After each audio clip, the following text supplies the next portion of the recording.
उपस्थित सर्व शेतकरी दादांनो आणि ताईंनो, नेहमीसारखं मी काही जाहीर सभा घ्यायला आलेलो नाहीये.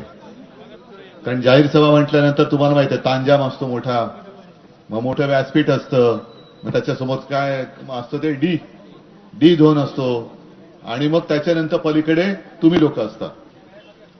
मी काय आज मत नाही मागायला आलेलो आहे, मी तुम्हाला हिंमत द्यायला आलेलो आहे. मी हिंमत द्यायला आलोय कारण आजपर्यंत तुम्ही म्हणजे खास करून धाराशिव, मग त्याच्यात औसा पण आपल्या धाराशिव या लोकसभेच्या याच्यात आला, आणि औसाने पण आपल्याला मागे आमदार दिलेला आहे. पण कोणी काय दिलं नाही दिलं यापेक्षा माझं कर्तव्य आहे की जे काही माझ्या हातामध्ये अधिकार असतील त्या अधिकाराचा उपयोग माझ्या जनतेसाठी, माझ्या शेतकऱ्याच्या हितासाठी करायचा.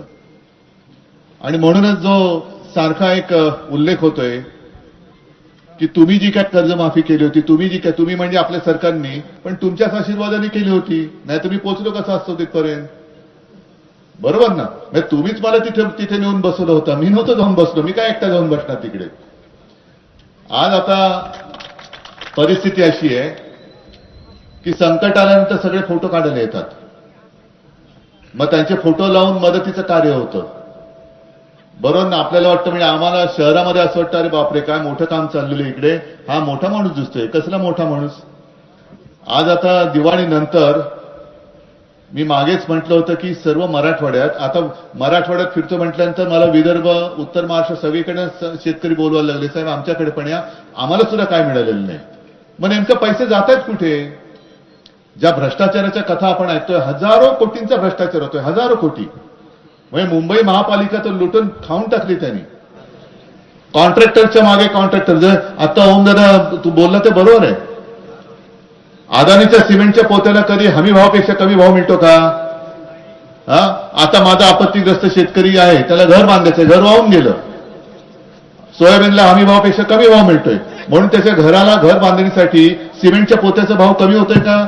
नाही. यांचे सगळे बगल बच्चे मस्त कमावून आई शहरात राहतात, आणि उन्हामध्ये, पावसामध्ये, थंडीमध्ये अक्षरशः आयुष्य उद्ध्वस्त झालेले शेतकरी मरमर मरतो, मेहनत करतो, आणि तो काही भीक नाही मागत आहे.